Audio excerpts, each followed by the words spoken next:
Today we will solve O-Level Physics 5054 Paper 2 Variant 1 May June 19, and today we will solve question 1 to question 4. For remaining we will do in the next session. Section A, question 1. Figure 1.1 shows the distance time graph for a journey made by a cyclist between town A and town B. The cyclist leaves town A at t is equal to 0 and arrives at town B at t is equal to 4 hours. A. First part, determine the distance between the two towns. The cyclist starts his journey from town A and after 4 hours he has arrived at town B. Now the distance covered from town A to town B is equal to, it is 50. This one small square represents 2 kilometers. So 2, 4, 6, 8. So the distance covered from town A to town B will be equal to 50 plus 8. It is 58 kilometers. Second part, determine the time for which the cyclist rests during the journey before he reaches town B. When the cyclist is moving from town A to town B, he takes some rest. We have to find out the time taken to take rest.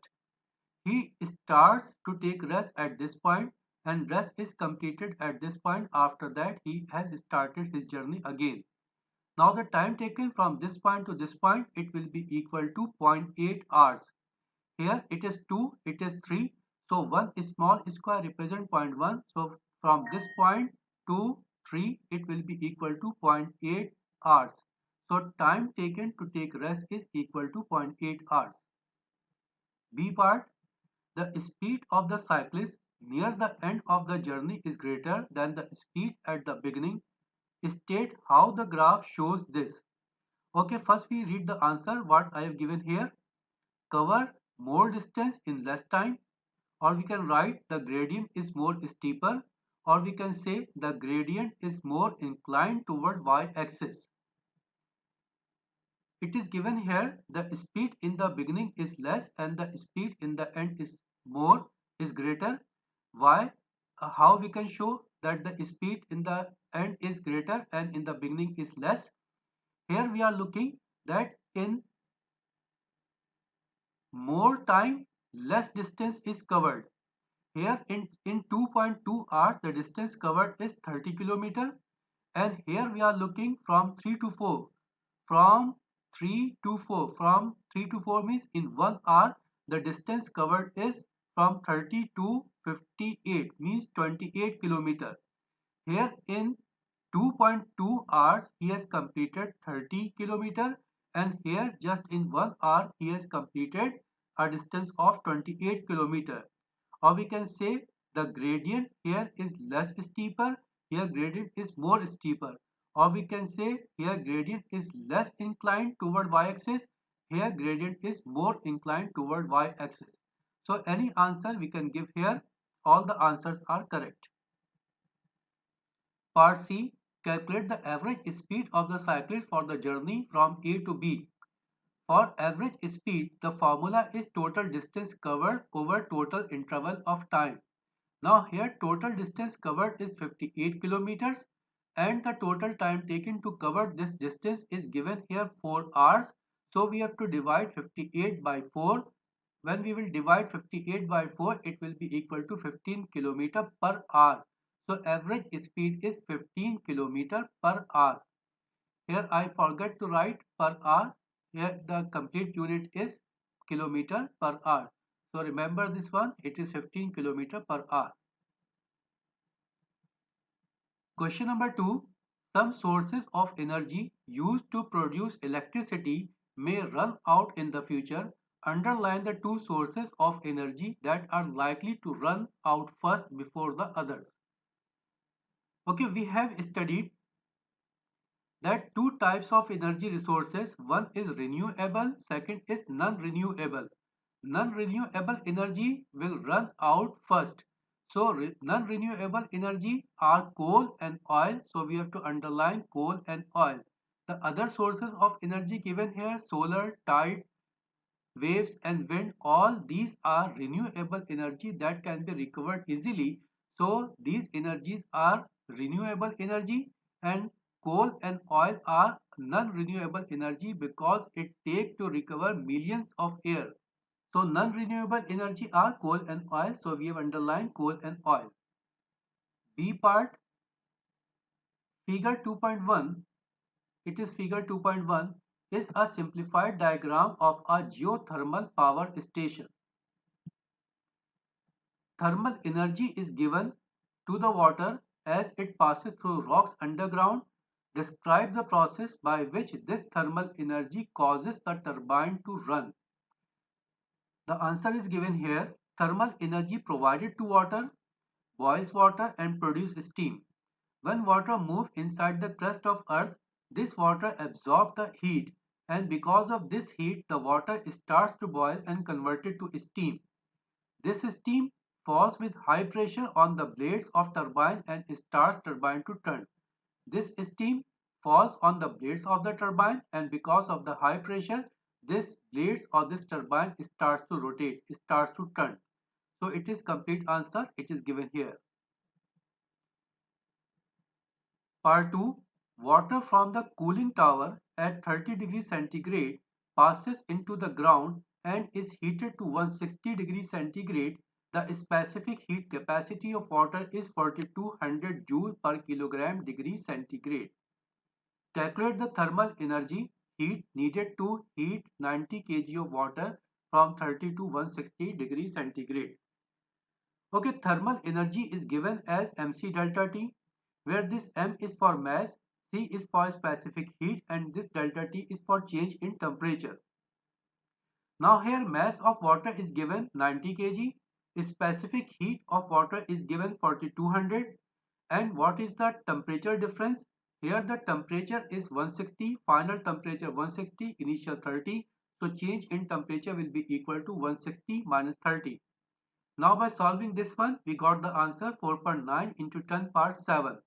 So the thermal energy required is 4.9 into 10 power 7 joules. It is 4.9 into 10 power 7 joules. Question number 3. A large spring is stretched by an athlete to increase the strength of his arms. The athlete extends the spring as shown in the figure 3.1, then releases it gently. He extends and releases the spring several times during a period of 60 seconds. State the form of energy stored in the stretched spring and the form of energy stored in the muscles of the athlete. Here in the spring, it is elastic potential energy. Here in the spring, when he stretch, there is a change in the distance. So because of the change in distance, there is potential energy. And here in the spring, there is elasticity.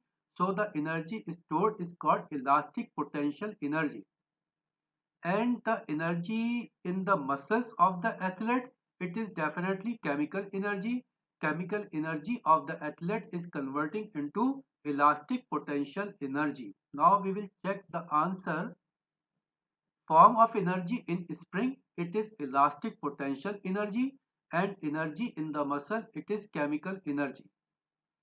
Okay, next part B, suggests what happens if he extends the spring beyond the limit of proportionality. If he will extend the spring beyond the limit of proportionality, then elasticity will be lost. So what answer we have to write here? Load is no longer directly proportional to extension, or we can write here that the elasticity will be lost. C part, during one extension of the spring, its length increases from 70 centimeter to 93 centimeter. The average force exerted by the athlete is 400 Newton. Calculate the work done by the athlete in one extension. Okay, work done is defined as product of force and displacement. Now force is given here 400 Newton. What is displacement? Displacement means extension. Here the initial distance is given 70 centimeter, final is 93. So what is the extension? Extension will be 93 minus 70. So our displacement will be equal to 93 minus 70 centimeter. Here the distance is given in centimeter. We have to convert this distance in meter. That's why we have to multiply this 70 and 93 by 10 power minus 2. Now the displacement is 93 into 10 power minus 2 minus 70 into 10 power minus 2. And force is given 400. So by solving this one, we will get the answer 92 joules. So the work done by the athlete in one extension is equal to 92 joules. Describe how the athlete can use the value obtained in 1 to determine his average power during the 60 seconds. Okay, determine the average power. Power is given as rate of work done. Rate of work done means we have to divide work by time. So what we have to write here? Power is defined as rate of work done. He should divide the work done. The work done we obtain 92 joules by the time taken. Here it is given 60 seconds. So he should divide the work done 92 joules by the time 60 seconds to get the power. So it is our complete answer.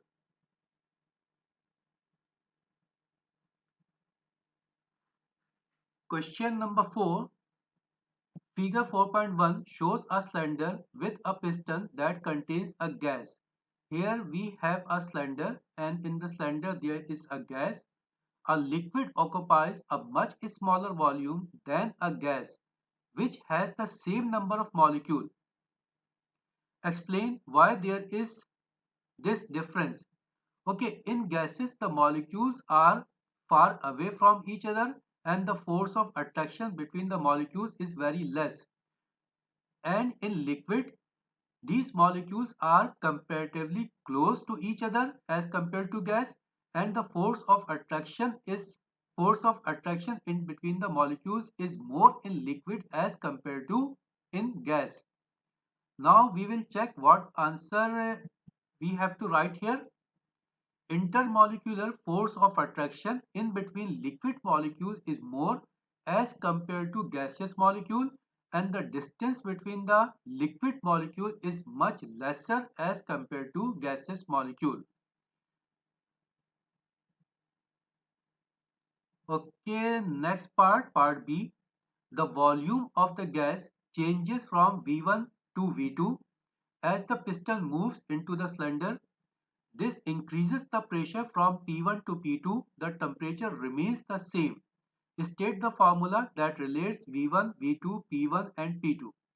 It is given here the temperature remains the same. When the temperature remains same, it is related to Boyle's law. Boyle's law states that volume of a gas is inversely proportional to applied pressure when the temperature is kept constant.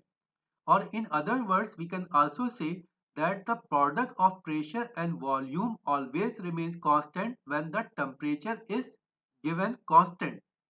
So at constant temperature, product of pressure and volume is constant. So we can write P1 V1 is equal to P2 V2, where this P1 V1 are the initial pressure, initial volume, and this P2 V2 are the final pressure and final volume. So the product of initial pressure and initial volume will be same to the product of final pressure and final volume. Second part, the initial pressure of the gas in the cylinder is 1.2 into 10 power 5 Pascal and its initial volume is 100 centimeter cube. The cross-sectional area of the piston is 5 centimeter square.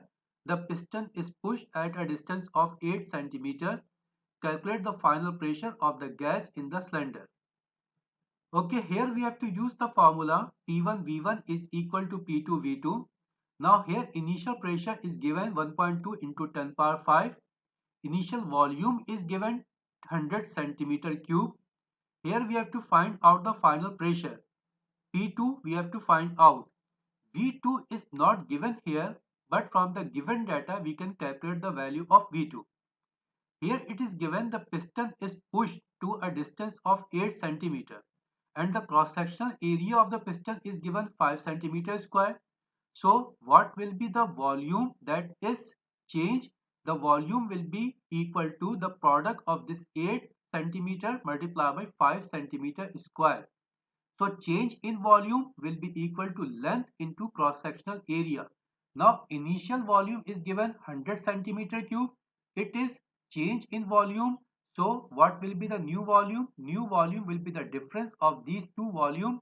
So for the final volume, we have to subtract this 40, this change in volume from the initial one.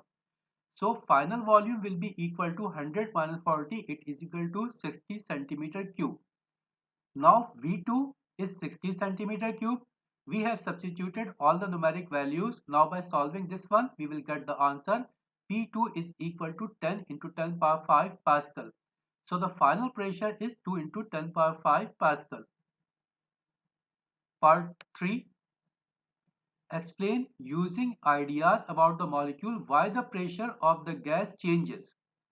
Okay, the answer is given here. With decrease in volume, the space available for the molecule in the cylinder decreases. When we push this piston, now the available volume for the molecule will be decreased. When the available area or available volume for the molecule will be decreased, they will strike the wall of the container more frequently. So the pressure of the gas will be increased. So same answer is given here. With decrease in volume, the space available for the molecule in the cylinder decreases. So the molecules collide more frequently with wall of the container or wall of the cylinder. So the pressure increases. Okay, it is end of the question. Today we have completed from question 1 to question 4. Onwards, we will do in the next session. Thank you very much.